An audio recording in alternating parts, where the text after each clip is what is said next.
কথা ছিল তিনি আসবেন, দেখবেন, জয় করবেন, কিন্তু বাস্তবে তিনি এলেন।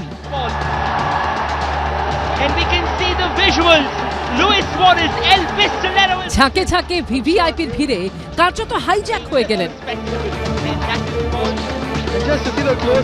এবং শেষ অবধি নিরাপত্তাহীনতার মতো গুরুতর কারণে মাত্র 17 মিনিটে মাঠ ছাড়তে বাধ্য হলেন।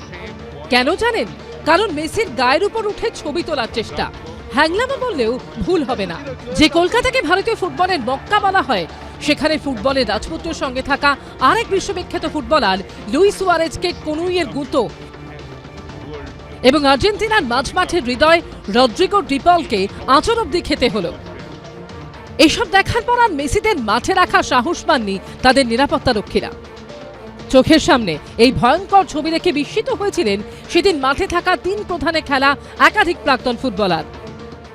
তো গ্যাদারিং মানে আননোন ফেস, যেগুলো কিছু ফেস তো চেনা অবশ্যই তাদের মানে ওই লেভেলের ছিল, কিন্তু আননোন ফেস অঢেল ঢুকে পড়েছিল। তাতে কি গ্যাদারিং অনেক হয়ে গেছিলো, ধাক্কাধাক্কি চলছিল। সুয়ারেজ আমি একবার সাইন দিলাম, বলকে আছড়ে দেওয়া হয়েছে এবং ধাক্কাধাক্কি করা হয়েছে সুয়ারেজকে, যেটার পরেই নাকি মেসি অসন্তুষ্ট মারছে। দেখো, যখন আমরা গেলাম তখন তো অবশ্যই ধাক্কাধাক্কি চলছিল, তার মধ্যে হয়তো কেউ এই ইনসিডেন্টটা ঘটিয়েছে, সেই জন্যে লাস্টে তো দেখলাম 3টে প্ল্যান। শনিবার সকাল 11:30 নাগাদ মেসি, সুয়ারেজ, ডিপলরা যুবভারতীতে গাড়ি থেকে নামতেই তাদের ঘিরে ভিড় জমতে শুরু করে।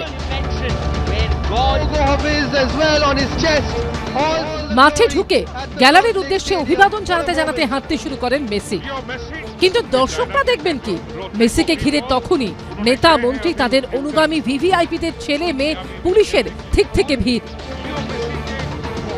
তারাই কার্যত হাইজ্যাক করে ফেলে বিশ্বজয়ী আর্জেন্টিনীয় অধিনায়ককে। মেসিকে ঘিরেই এগোতে থাকে সেই ঝাঁক। এখনো পর্যন্ত যুবভারতী স্টেডিয়ামের যে অবস্থা, একেবারে লন্ডভন্ড অবস্থা।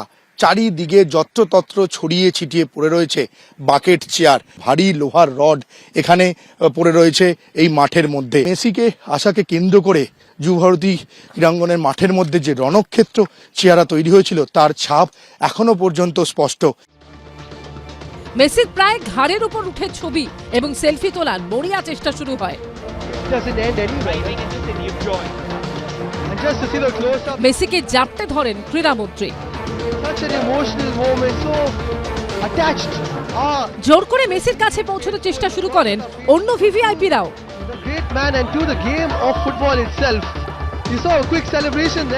তার মধ্যে মরিয়া ছবি শিকারীদের একজনের কনুইয়ের গুঁতো লাগে লুইস সুয়ারেজের পেটে। নখের আঁচড় লাগে রদ্রিগো ডি পলের হাতে। এরপরই আর মেসিদের মাঠে রাখার ঝুঁকি নিতে পারেননি তাদের নিরাপত্তার দায়িত্বপ্রাপ্তরা। প্রায় 1.5 ঘন্টা মাঠে থাকার কথা থাকলেও মাত্র 17 মিনিটে তারা বেরিয়ে যেতে বাধ্য হন। ততক্ষণে লিওনেল মেসির চোখে মুখেও অস্বস্তি ধরা পড়েছে। মাঠে দাঁড়িয়ে সেই দৃশ্য দেখেছিলেন প্রাক্তন ফুটবলার দীপেন্দু বিশ্বাস। প্রথম দিকে খুব হাসি খুশি ছিল, মানে নেবে অত লোক, দর্শক সবাই মেসি মেসি করছে। উল্টো দিকের গোলপোস্টের ওখানে দাঁড়িয়েছিলাম যে মেসি পেনাল্টি মারবে। অনেক লোক ছিল, চারিদিকে অনেক লোক ছিল, ওখানে থেকে দেখা যাচ্ছিল না। সুয়ারেজ, ডিপলরা অস্বস্তি, একটা গ্যাপ তৈরি হচ্ছিল, ওরাও একটু অস্বস্তি হচ্ছিল। কেন এটা আমাদের মনে হয়েছে এবং আমরা বলছিলাম যে এরা দুজনও ওয়ার্ল্ড কাপার।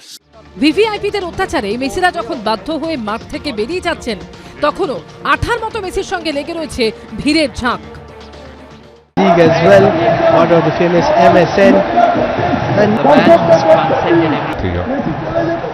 যখন এখান থেকে মেসিদেরকে নিয়ে তার নিরাপত্তারক্ষীরা বেরিয়ে যাচ্ছেন, তখন দেখতে পাওয়া যায় যে রাজ্য পুলিশের শীর্ষ কর্তারা গিয়ে মেসিদেরকে আরও কিছুক্ষণ থাকার জন্য অনুরোধ করেন, কিন্তু মেসির নিরাপত্তারক্ষীরা কোনো রকমভাবে আর ঝুঁকি নিতে রাজি হন। এই নজিরবিহীন বিশৃঙ্খলার জন্য যারা দায়ী, তাদের বিরুদ্ধে কি কড়া ব্যবস্থা আদৌ নেওয়া হবে? সৌমিত্র রায়, পার্থপ্রতিম ঘোষ ও অনির্বাণ বিশ্বাসের রিপোর্ট, এবিপি আনন্দ। এবিপি আনন্দ, এগিয়ে থাকে, এগিয়ে রাখে।